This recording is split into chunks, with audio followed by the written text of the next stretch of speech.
Did you know that during World War II, Mickey Mouse, Donald Duck, and even Bambi went to war? It sounds like a strange crossover, but it's absolutely true. In the early 1940s, the magical world of Disney transformed into a powerful propaganda machine for the United States government, playing a crucial role in the war effort right from its studios in Burbank, California. This isn't just a fun fact. It's a fascinating story about how animation, storytelling, and patriotism came together when the world needed it most. So, how did a company known for fairy tales and talking animals become a key military contractor? Let's dive in and uncover the incredible and often forgotten story of Walt Disney's war. It all started the day after the attack on Pearl Harbor in December 1941. The very next morning, the U.S. Army rolled up to the Disney studio.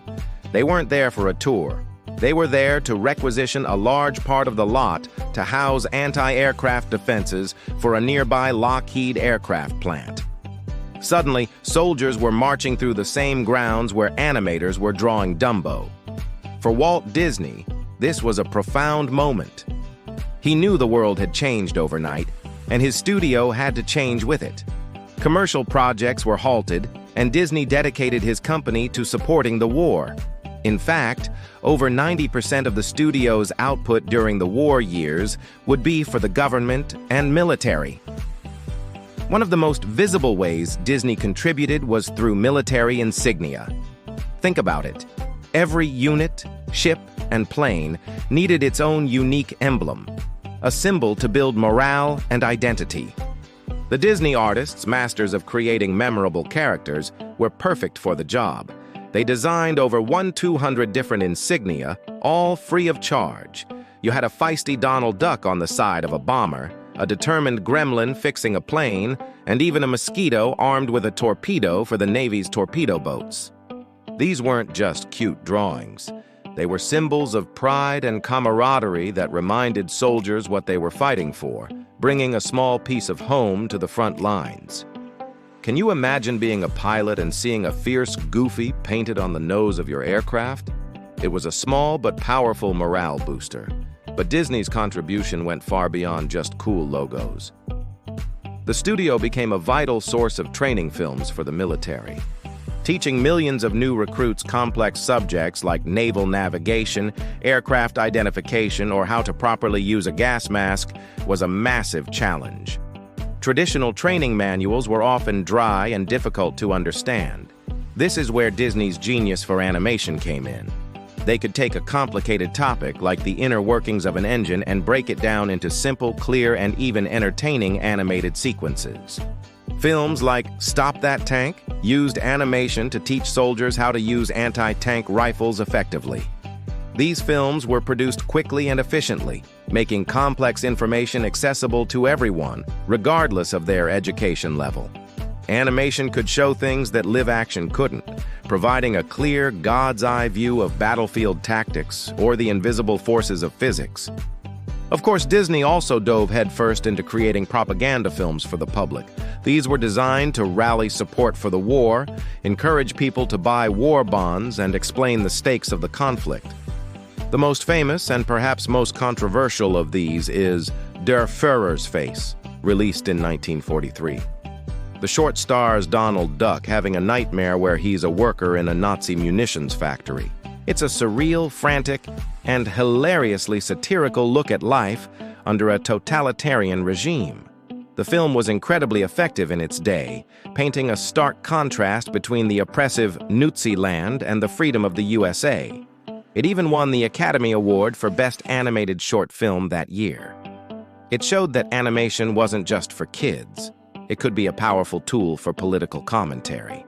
Another powerful film was Victory Through Air Power.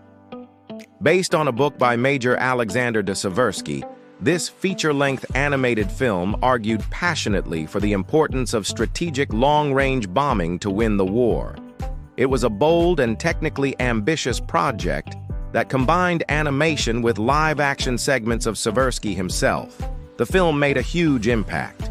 It's said that Winston Churchill himself screened it for President Franklin D. Roosevelt, and the film helped influence the Allied strategy in the later stages of the war.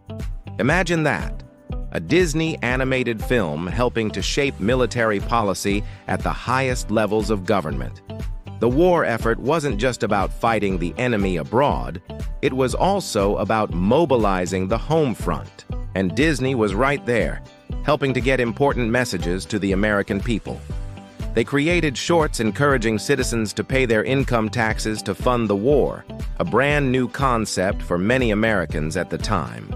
A film called The New Spirit featured Donald Duck begrudgingly, but patriotically, learning why it was his duty to pay his taxes.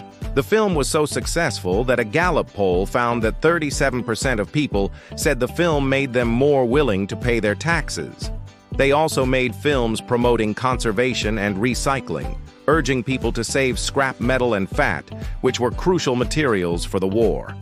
The war had a lasting impact on the Disney studio itself. While it nearly bankrupted the company, it also forced the animators and technicians to innovate at an incredible pace. They learned how to produce animation faster and more efficiently than ever before. They developed new techniques for combining live action and animation, skills that would be essential for later films like Mary Poppins.